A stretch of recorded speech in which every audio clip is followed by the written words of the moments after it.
Для начала представьтесь, ваше имя, фамилия. Ларин Вадим, Мгм. организатор и владелец нашего любимого предприятия. А я думал, вы татарин. Я наполовину татарин. Наполовину Да. татарин. У меня бабушка татарка и мама по бабушке татарка, отец русский. Ага. А насколько я знаю, вы родом из Бугульмы, да? Да, да, И да. каким же ветром вас вообще занесло в Москву? Отец и мама тоже родом из Бугульмы, и вся семья у меня из Бугульмы. Но отец военный, поэтому родился в Бугульме через 2 года. Меня оттуда увезли в Подмосковье, практически в военном городке, я вырос в Подмосковье. Вот. Но все каникулы и 2 класс я учился в Бугульме. Бабушка, кстати, была заведующей центральной библиотекой, да, в Бугульме, и проводил время в библиотеке. А как звали бабушку? Анна Вера Владимировна, это русская. А вторая Гульнара Викторовна. А какая бабушка была вам ближе в детстве? Ой, они обе, они совершенно были разные, потому что одна бабушка, которая татарка, она жила в частном секторе, прямо возле Уральских гор, на улице Ненастина. А вторая городская такая, она интеллигентная бабушка. Вот. И, кстати, они между собой немножко враждовали. Не любили. Вот. И я помню дом с сенями, там, со скотиной, свое хозяйство было. И гуси, и утки, и корова была, и кролики, и русская печь. Все это готовила бабушка в русской печи. Конечно, я туда приезжал, это был праздник живота. Это просто гурме от всех продуктов. И скучал я, конечно, по этим продуктам, поэтому... А татарская бабушка вас баловала, татарская выпечка? Конечно, да, я тоже? про это и говорю. А, я думал, раз вы сказали русская печь, то это... Ну, как? Ну, нет же татарской печи. Русская печь в любом татарском доме была. И вот в этих горшочках с прихватками все это готовила так. Ну, почему-то она называла редко балишами, а называла курниками. Татарка, но почему-то перемечи вот обжаривала, чебуреки, кыстыбы, ичпачмаки, все это было прям вот супер. Я вспоминаю это сейчас с такой ностальгией. А как возникла идея открыть вот данное заведение? Да, она давно была, витала уже. Лет 15 назад, наверное, еще думал. Потому что, ну, всегда хотелось ичпачмаков, манты, ичпачмаки мои любимые. А родители, бабушка готовила их по праздникам. Ну, конечно, мне это было редко, хотелось чаще. Ну, и я подумал, что я, наверное, не один такой на свете, которому хочется почаще кушать вкусную выпечку. И решил организовать, вот лет 5 назад, да, мы организовали. Я вообще не планировал кафе организовывать. У нас была только доставка. Мы сделали сайт, стали его продвигать, а потом, ну, в силу там ряда причин, и хороших, и плохих, стали искать новое место.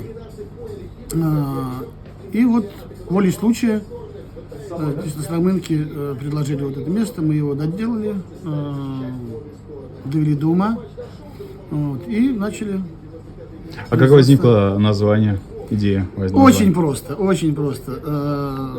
Были какие-то другие варианты помимо ичпачмака? Были варианты различные на татарском языке, какие-нибудь там, я сейчас уже не помню. Но самое узнаваемое татарское блюдо, то есть символ Татарстана вообще в кулинарии, это ичпачмак. Его называют учпачмак, очпачмак, эчпачмак. Нас в семье всегда называли эчпачмак. Ну, как-то вот так, я не мудрствую лукаво, решил. Кстати, когда я пару месяцев назад выложил у себя в блоге фотографию вашего заведения, что типа, ребят, прикиньте, в Москве есть такое название, но некоторые казанские татары мне начали писать в упрек, а почему же они написали не по-татарски, не «ищ-пищма», а вот как бы вы им ответили, этим людям? Но мы же ориентируемся не только на татарскую диаспору. Вот. Хотя, когда я провел мониторинг, некоторый маркетинг, и с удивлением обнаружил, что в Москве на тот момент, сейчас я давно не проводил, после русских второе место занимают татары. А в России тоже так же? 7%. Да, в Москве да. 7%. Да. Потом уже идут евреи, узбеки, армяне, азербайджанцы, но второе место занимают татары. Да, татары и в России, в Москве они на втором месте по численности. Вот. Соответственно, это еще сильнее убедило меня в целесообразности всего этого предприятия. Вот. И то, что вот эта буква О, ну, была бы понятна только татарам. А у нас, да, само собой, где-то 70-80% наших гостей и клиентов это татары. Татары, башкиры.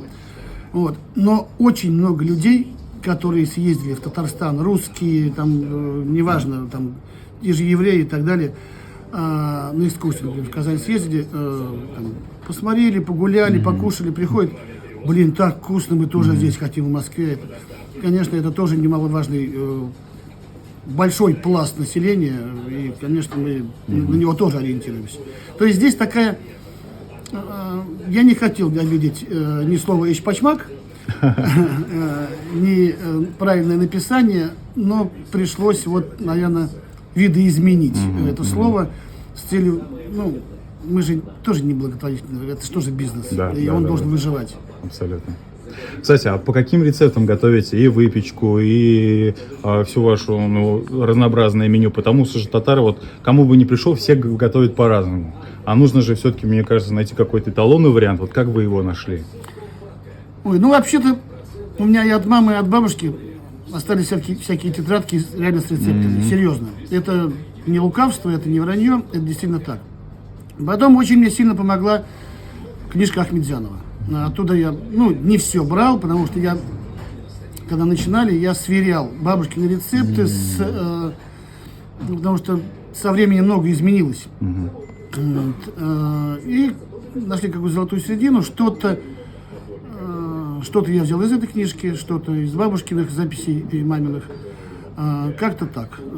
Ну, не знаю, по-другому не знаю, как сказать.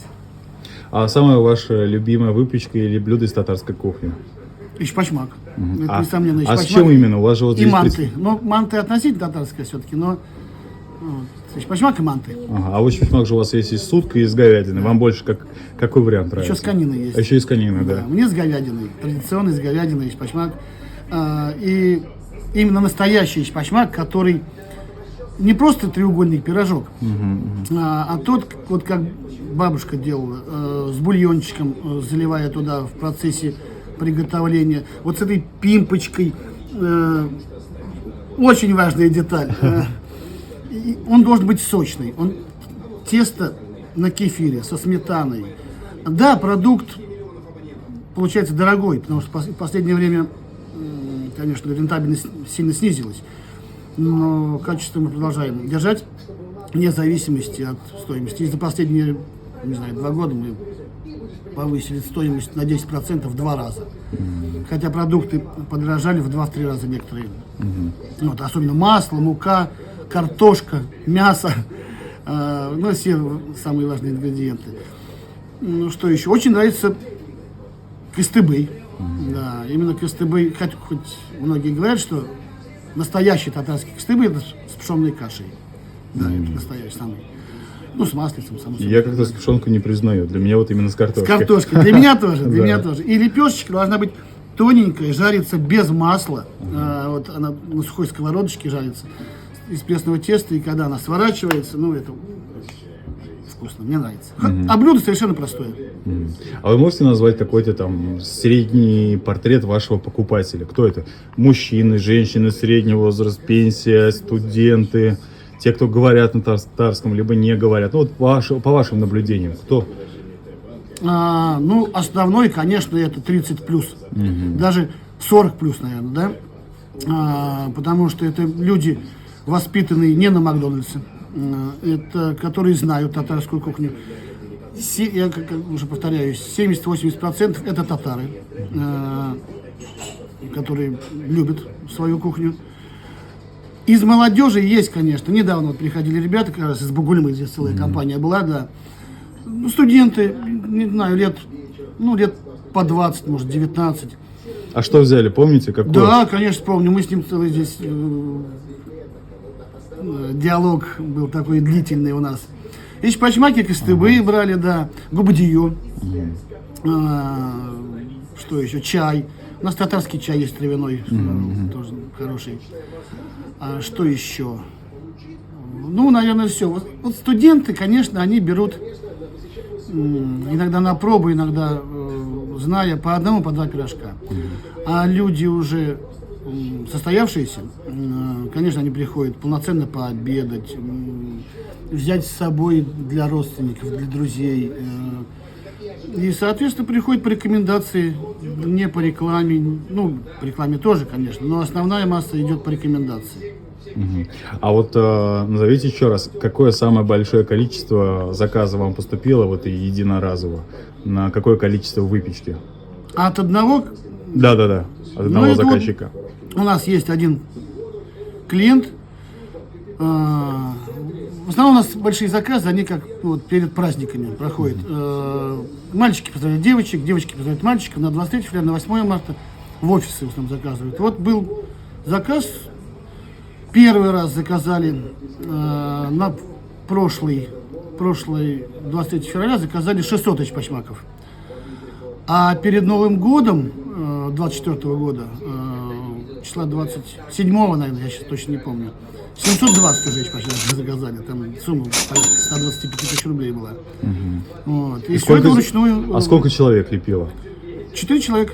У нас кухня 4 человека, ну как, нет, 3. 3 пекаря, повара, 3 пекаря, 1 повар и человек, который режет, чистит и так далее. То есть такой. А вообще бывали такие случаи, когда, допустим, выпечка не удавалась? Конечно. Бывает конечно. такое, да? От чего это зависит? Ну, вообще это зависит от вдохновения, от настроения, от звезд, как складывается. Ну, вот правда, у нас вот есть...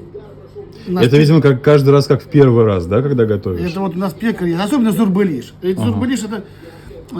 здесь нужно такую золотую середину, потому что чтобы тесто было тоненькое, но и чтобы оно не разваливалось. Потому что зурбалиш это жаркое в тесте. И чтобы не подрявилось еще. Ну, само собой. И если это доставка, и его доставлять надо аккуратно. То есть его не переворачивать, ни в коем случае не в рюкзаке, в специальных коробочках, совершенно горизонтально на поверхности. То есть чтобы он не вытекал. И вот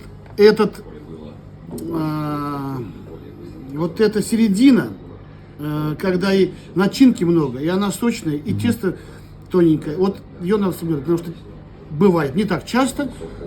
Ну, кстати, вот на последней неделе у нас 2 раза было. Ну, клиенты, кстати, понимают. Клиенты, гости понимают. Ну, вот при выкладывании из сковородки, зурбалиши в сковородах у нас, кстати, сковороды Кукмара. Ух ты, кстати, а потом же это с возвратом, наверное, эти сковороды? Нет, мы их вытаскиваем сковороды специальную. И вот в процессе вытаскивания сковороды может нарушиться дно и протечь. И с одной стороны, проще же на сковородке отправить, чтобы таких форс-мажоров. Но с другой стороны, это нужно вкладывать стоимость сковородки, да, в заказ. Стоимость сковородки, потом это логистика, потом это вес. Например, вот у нас сегодня заказ сегодня отправили 11 пирогов, из них 6 зурбалишей. Представляете, 6 сковородок, но это ни один курьер не вытащит. Да, кстати. Так, а что хотел про зурбалиш? А вы сами, кстати, умеете готовить? Выпечку нет. Ну да. Я люблю готовить, но это первые блюда, что-нибудь потушить с мясом, там, с картошкой, с капустой. Очень у меня хорошо получается, там, щи, борщ, рассольники и так далее. Но я сам без первых блюд жить не могу. А вот с выпечкой нет, руки не оттуда растут. Понятно. А насколько вообще здесь часто звучит татарская речь из уст тех, кто сюда приходит? Бывает, постоянно, да? Постоянно, да. У нас и музыка здесь татарская играет, и телеканал мы ставим часто, ТНВ, и какие-то просто программы по стримингу мы ловим. И часто, очень часто у нас вот проигрыватель есть, пластинки, есть татарские, правда, старые пластинки. А мы можем кого-нибудь сейчас поставить? Ну, можем, наверное. Если это не затруднит вас. Можно, сейчас попробуем, надо найти. Это редко бывает. А вот баян, люди приходят, играют. Вчера буквально играли, ребята приходили. Говорят, давайте сыграем, давайте.